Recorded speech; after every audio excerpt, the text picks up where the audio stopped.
Meu nome é Fábio Steibel, sou o diretor executivo do ITS e aproveito para fazer 3 breves comunicados. Primeiro, informar que o ITS está realizando o projeto Vozes da Regulação, que mapeia os posicionamentos dessa audiência. Qualquer ajuste na tabela a ser feito, basta nos procurar. Segundo, comunicar que a Coalizão de Direitos na Rede, a CDR, da qual o ITS é integrante, lançou uma nota técnica sobre os temas aqui discutidos. Por fim, para fins de acessibilidade, me descrevo como homem branco, 40 anos, de terno, falando de um púlpito. Passo agora, ministros, ao meu argumento central. Argumento que a importação de soluções estrangeiras, sem a devida reflexão, ou dados ou sem dados empíricos de eficácia, é um risco para a regulação da internet. Em especial, argumento que o dever de cuidado, conceito conhecido no estudo jurídico, demanda um olhar apurado frente às limitações técnicas de moderação, devido aos limites da própria inteligência artificial para compreender cultura. Trago aqui, de forma provocativa, o conceito de moderação ineficaz por design. Esse conceito refere-se a situações nas quais o uso de mais moderação resulta em menos direitos. Adianto que há soluções para moderar discursos de ódio ou desinformativo, não por isso, mas que há limites técnicos, e os limites técnicos precisam ser considerados. Parte 1. Identificamos na técnica de moderação de conteúdo 2 tipos de moderação automatizada. De um lado, temos a moderação eficaz. A moderação eficaz se caracteriza por modelos preditivos que, 1. Geram resultados consistentes entre si, e 2. Geram resultados em consonância com as normas jurídicas externas às plataformas.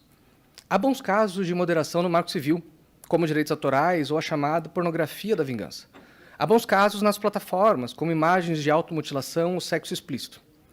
Porém, nem toda moderação automatizada é tecnicamente eficaz. Esse é o caso, em particular, de conteúdos associados ao terrorismo. Existem hoje mais de 40 bases de dados científicas para inferir o que é um conteúdo terrorista. A Europa ainda possui legislação específica para conteúdo desse tipo, TERREG, e criaram uma base de dados compartilhados com esses conteúdos, a IRU, sob responsabilidade da Europol. Já a iniciativa privada tem o projeto GIFCT, criado após o trágico incidente de Christchurch. Vou me ater aqui à eficiência do projeto GIFCT, pois é o que encontramos mais evidências científicas. Mas o que aprendemos aqui aplica-se também ao projeto da Europol. O projeto GIFCT tem por finalidade compartilhar uma base de hashes de conteúdos ilícitos.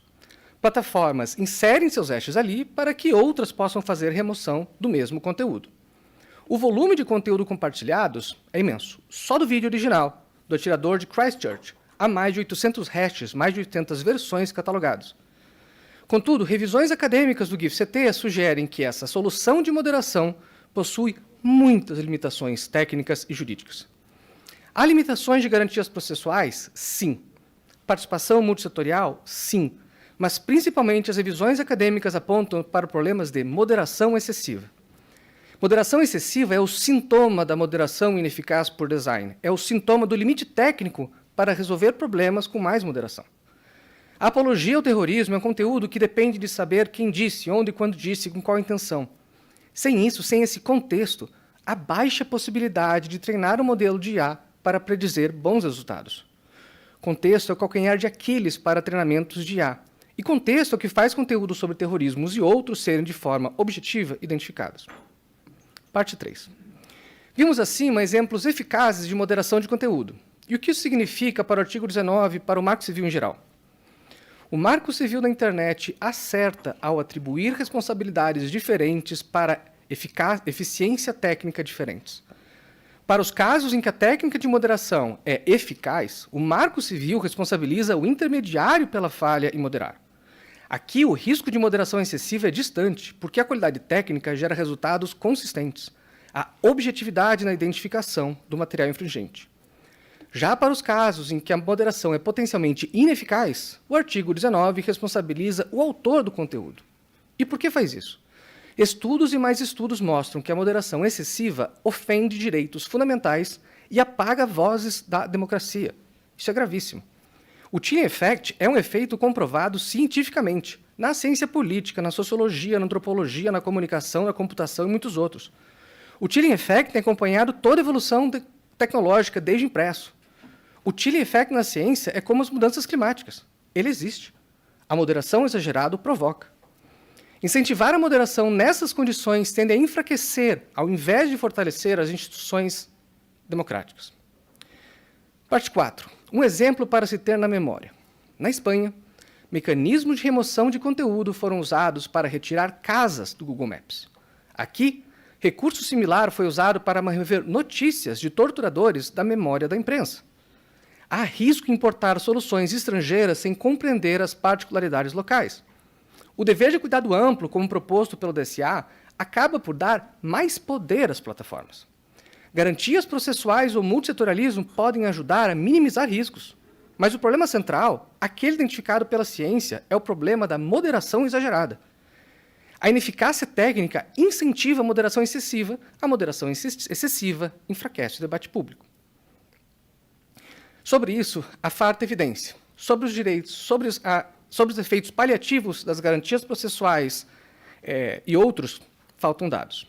Finalizando. O artigo 19 aqui em debate é constitucional, e as formas de julgar a adequação técnica desse mecanismo passa por compreender as diferentes questões técnicas envolvidas na moderação. Vale lembrar, o Marco Civil da Internet tem quase 10 anos de prova de fogo. Há jurimetria, há precedentes, há dados. Acabamos de ver na mesa de ontem e hoje dados sobre isso. Enquanto isso, modelos alternativos considerados aqui encontram-se em fase preliminar de implementação. A DSA foi aprovada em 2022, está hoje parcialmente vigente e tem vigência total apenas em 2024. O Online Safety Bill no UK não é lei ainda. O Parlamento discute esse texto calorosamente há pelo menos 4 primeiros ministros. O discurso lembra o nosso PL 2630. Já o NetzDG, e cito aqui o professor da Alemanha Wolfgang Schultz, tem, abro aspas, escopo estritamente limitado. Falha em alavancar as plataformas a implementar melhorias sistêmicas em seus processos internos, além de ser, aspas, altamente controverso do ponto de vista do direito constitucional alemão. Em resumo, temos no Brasil um modelo robusto de responsabilidade de intermediários. O modelo pode ser melhorado, mas ele precisa ser mantido. É por termos tantos dados que somos o único país a enxergar formas ainda mais eficazes de moderar conteúdo de forma automatizada.